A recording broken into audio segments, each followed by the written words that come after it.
सिरसा सांसद सुनीता दुग्गल का बड़ा बयान। अशोक तंवर अगर भाजपा में शामिल होते हैं तो उनका स्वागत है।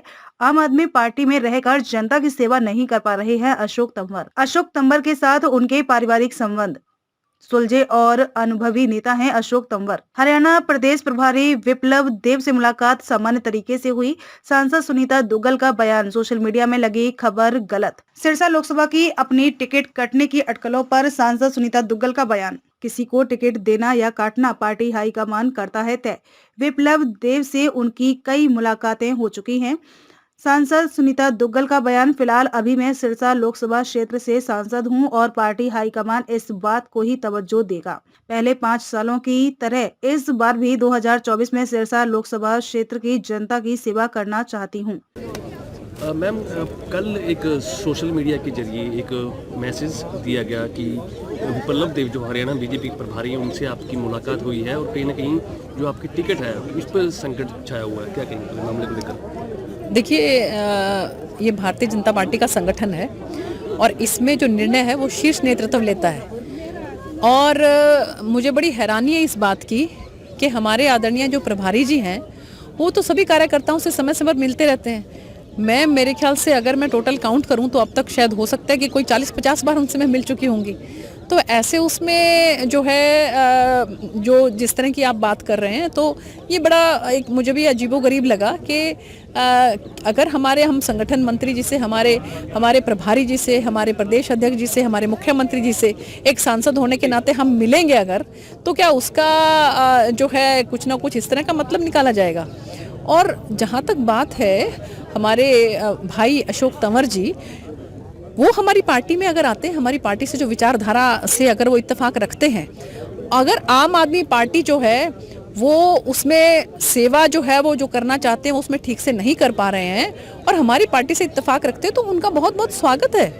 वो एक बड़े सुलझे हुए और बड़े अनुभवी नेता हैं। और आप ये देखिए कि मेरे माताजी का स्वर्गवास हुआ तो वो अपने पूरे परिवार के साथ जो है वो संवेदना व्यक्त करने आए। तो ऐसे उसमें जो है मुझे लगता है कि अगर अशोक तंवर जी हमारी पार्टी में आते हैं तो उनका बहुत बहुत स्वागत है। और जहाँ तक बात है टिकट की, तो हमारा शीर्ष नेतृत्व है, उसकी एक प्रक्रिया है, पूरा सिस्टम है। मैं अभी जो है मौजूदा सांसद हूँ और मुझे लगता है कि इन सब बातों को ध्यान में रखते हुए शीर्ष नेतृत्व जो है वो निर्णय लेता है।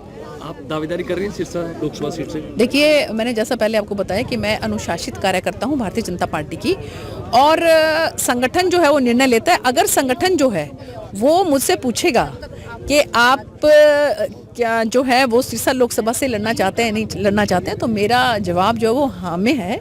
और बिल्कुल मैं सिरसा लोकसभा की जो जनता है उसकी सेवा करना चाहती हूँ जिस तरह से मैंने पिछले 5 सालों में की है। सर्वे में बताया गया, उसी के हवाले से पूछ रहा हूँ कि पूरे 303 सीटें जो बीजेपी ने 2019 में जीती थी, इसमें 50 सीटें ऐसी हैं जिनको कमजोर बताया गया, कमजोर सीटें बताया गया। उनमें से 2 सिरसा की, 1 रोहतक की। देखिए, ऐसा है कि अगर पहली बात तो मुझे समझ नहीं आता कि किसका सर्वे है ये, और दूसरी बात अगर कोई ऐसा सर्वे है भी सही तो वो मुझे लगता है कि क्योंकि इसमें कहीं कोई दो राय नहीं कि 2014 के अंदर भी हमारे सिरसा जिला के अंदर एक भी विधानसभा नहीं आई थी और 2019 के अंदर भी हमारी एक भी विधानसभा नहीं आई थी।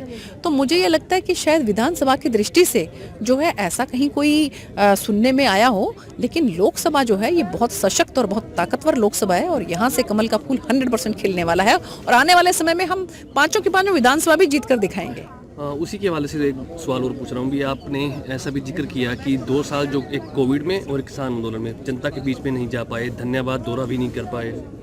देखिए, ऐसा है कि इसमें कहीं कोई दो राय नहीं कि 2 साल पूरे कोरोना में सबके पूरे दुनिया के ही जो है वो बर्बाद हुए एक तरह से, और उसके बाद समय कुछ किसान आंदोलन में भी लगा और उसकी बदौलत जो है हमारे कम से कम भी 1100 गांव हैं। तो 1100 गांव और साथ में जो सिटी का एरिया है वो अलग है। तो इसमें अगर आप देख लें तो 2 साल के अंदर 365 के हिसाब से कितने दिन बन गए।